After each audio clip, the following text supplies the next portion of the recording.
Hello നമസ്കാരം. Repeated ആയിട്ടുള്ള ഒരു പ്രവൃത്തിയിലേക്ക് നമ്മൾ പോയാൽ എന്ത് ചെയ്യും? അത് ഭയങ്കര കഷ്ടമല്ലേ? ഒരു കാര്യം തന്നെ റിപ്പീറ്റഡ് ആയി നമ്മൾ വീണ്ടും വീണ്ടും ചെയ്തുകൊണ്ടിരിക്കുന്നു, അത് ശരിയാക്കാൻ വേണ്ടി കറക്റ്റ് ചെയ്തുകൊണ്ടിരിക്കുന്നു എന്ന് പറയുന്ന ഒരു അവസ്ഥ. ഒരിക്കലും ഒരു പ്രോസസ്സ് കംപ്ലീറ്റ് ആവില്ല. ഈ പ്രശ്നത്തിനെ കുറിച്ച് പറയുന്നത് കമ്പൾഷൻ എന്നാണ്. ഞാൻ ഇന്ന് സംസാരിക്കുന്നത് കമ്പൾഷനെ കുറിച്ചാണ്. കഴിഞ്ഞ വീഡിയോയിൽ നമ്മൾ ഇതിന് മുന്നേ ഉള്ള ഒരു അവസ്ഥ ഒബ്സഷനെ കുറിച്ച് നമ്മൾ സംസാരിച്ചായിരുന്നു. അപ്പൊ ഇന്ന് നമ്മൾ സംസാരിക്കുന്നത് കമ്പൾഷനെ കുറിച്ചാണ്. ആ റിപ്പീറ്റഡ് ആയിട്ടുള്ള പ്രവർത്തനങ്ങൾ എങ്ങനെ വരുന്നു എന്നുള്ളത് ആൾക്കാർക്ക് മനസ്സിലാക്കാനായിട്ടുള്ള ഡിഫിക്കൽറ്റി ഉണ്ട്. അതായത് ചെയ്യുന്ന ആൾക്ക് തന്നെ മനസ്സിലാകുന്നില്ല അത് എന്തുകൊണ്ട് ഞാൻ ചെയ്യുന്നു എന്നുള്ളത്. അപ്പം ഈ റിപ്പീറ്റഡ് ആയിട്ടുള്ള ഒരു പ്രവർത്തനം മാത്രമല്ല, അത് ചിന്തകളിൽ നമുക്ക് റിപ്പീറ്റഡ് ആയിട്ടുള്ള ഒരു ചിന്ത വരുമ്പം നമ്മൾ റിപ്പീറ്റഡ് ആയിട്ട് ഒരു പ്രവർത്തനത്തിലേക്ക് പോകുന്നതിന് എക്സാമ്പിൾസ് തരാനാണ് ഞാൻ ഇന്നത്തെ വീഡിയോയിൽ വന്നിരിക്കുന്നത്.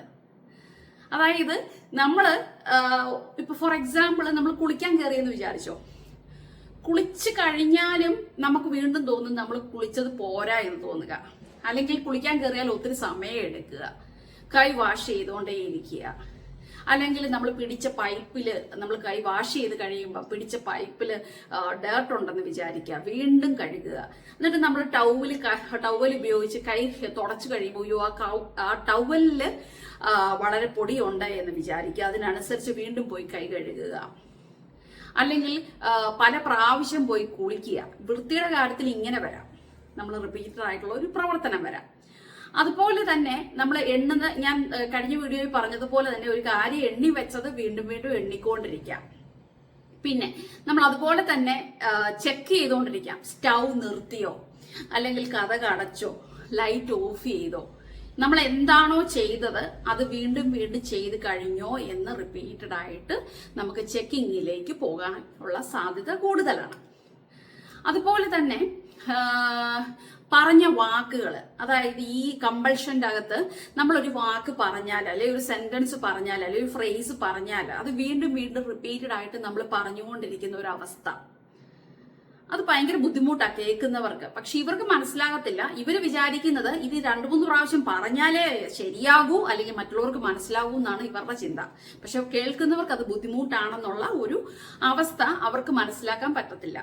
അതുപോലെ തന്നെ വീണ്ടും വീണ്ടും റീഅഷ്വറൻസ് തേടിക്കൊണ്ടേയിരിക്കുക എന്ന് പറഞ്ഞാൽ എന്താണ്? നമ്മൾ ചെയ്യുന്ന കാര്യങ്ങൾ, അല്ലെങ്കിൽ നമ്മൾ പറയുന്ന കാര്യങ്ങൾ, നമ്മൾ പ്രവർത്തിക്കുന്ന കാര്യങ്ങൾ ഓരോന്നും നമ്മുടെ കൂടെ ഉള്ളവരോട് ചോദിച്ചുകൊണ്ടിരിക്കും, ഇത് ശരിയാണോ, ഇത് കറക്റ്റ് ആണോ, ഇത് ചെയ്താൽ ഇനി മുന്നോട്ട് പോകാൻ പറ്റുമോ, ഇത് ഓക്കെ അല്ലേ. വീണ്ടും വീണ്ടും റീഅഷ്വറൻസ് എടുത്താൽ അവർക്ക് സാറ്റിസ്ഫാക്ഷൻ ഉണ്ടാവില്ല.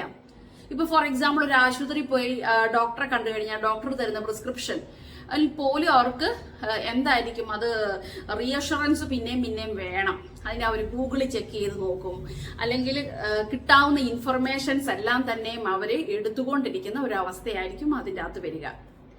അതുപോലെ തന്നെ വീണ്ടും ഉണ്ട് മെന്റലി അവരുടെ ചിന്തകളെ വീണ്ടും വീണ്ടും വീണ്ടും റീചെക്ക് ചെയ്തുകൊണ്ടിരിക്കുന്ന അവസ്ഥ, അല്ലെങ്കിൽ അവരുടെ ഓർമ്മകളെ വീണ്ടും വീണ്ടും അയവർക്കിക്കൊണ്ടിരിക്കുന്ന അവസ്ഥ.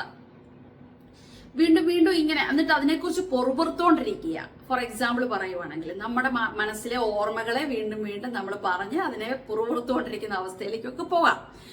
അതുപോലെ തന്നെ സ്വന്തമായി സെൽഫ് ബ്ലെയിം ചെയ്യുക, തന്നെ കുറ്റം പറഞ്ഞുകൊണ്ടിരിക്കുക, ക്രിട്ടിസൈസ് ചെയ്തുകൊണ്ടിരിക്കുക, തന്നെ പണീഷ് ചെയ്തുകൊണ്ടിരിക്കുക. എന്തോ കുഴപ്പമുണ്ട്, ഇത് ശരിയല്ല, നീ ഇങ്ങനെ പറയണ്ടായിരുന്നു, അങ്ങനെ പറയണ്ടായിരുന്നു, ഇങ്ങനെ നമ്മളെ തന്നെ സെൽഫ് ബ്ലെയിം ചെയ്തുകൊണ്ടിരിക്കുക, ക്രിട്ടിസൈസ് ചെയ്തുകൊണ്ടിരിക്കുക, പണീഷ് ചെയ്യുക, സ്വന്തമായി നമ്മളെ തന്നെ പണീഷ് ചെയ്യുന്ന അവസ്ഥ.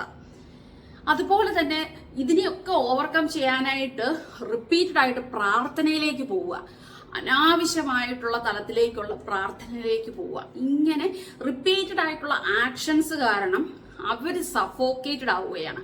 അപ്പം ഈ റിപ്പീറ്റഡ് ആയിട്ടുള്ള ആക്ഷൻസ് അവർ ചെയ്യുന്നത് അവരുടെ ഒരു റിപ്പീറ്റഡ് ആയിട്ടുള്ള തോട്ട്സ് വരുന്നത് കൊണ്ടാണ്. ആ തോട്ട്സ് വരുമ്പം അവർ വെപ്രാളപ്പെടുകയും ആൻസൈറ്റിയിലേക്ക് പോവുകയും ചെയ്യുമ്പോഴാണ് ഇവർ ഈ റിപ്പീറ്റഡ് ആയിട്ടുള്ള പ്രവർത്തനത്തിലേക്ക് പോവുക.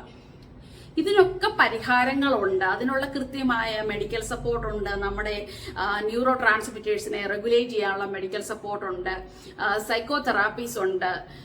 എക്സ്പോഷർ റെസ്പോൺസ് പ്രിവെന്റീവ് തെറാപ്പി ഉണ്ട്. അപ്പം നമ്മുടെ ചിന്തകളെ ബാലൻസ് ചെയ്യാനും നമ്മളുടെ ഇമോഷൻസിനെ ബാലൻസ് ചെയ്ത് മുന്നോട്ട് കൊണ്ടുപോകാനും ഇങ്ങനെയുള്ള ട്രീറ്റ്മെന്റ് മെത്തേഡ് യൂസ് ചെയ്യുന്നത് മൂലം നമുക്ക് നല്ലൊരു ബെറ്റർ ലൈഫ് നമുക്ക് കിട്ടുന്നതാണ്. എല്ലാവർക്കും നല്ലൊരു മാനസികാരോഗ്യം ആശംസിച്ചുകൊണ്ട് സംസാരിക്കുന്നത് doctor Elizabeth John from life care counselling centre. Thank you.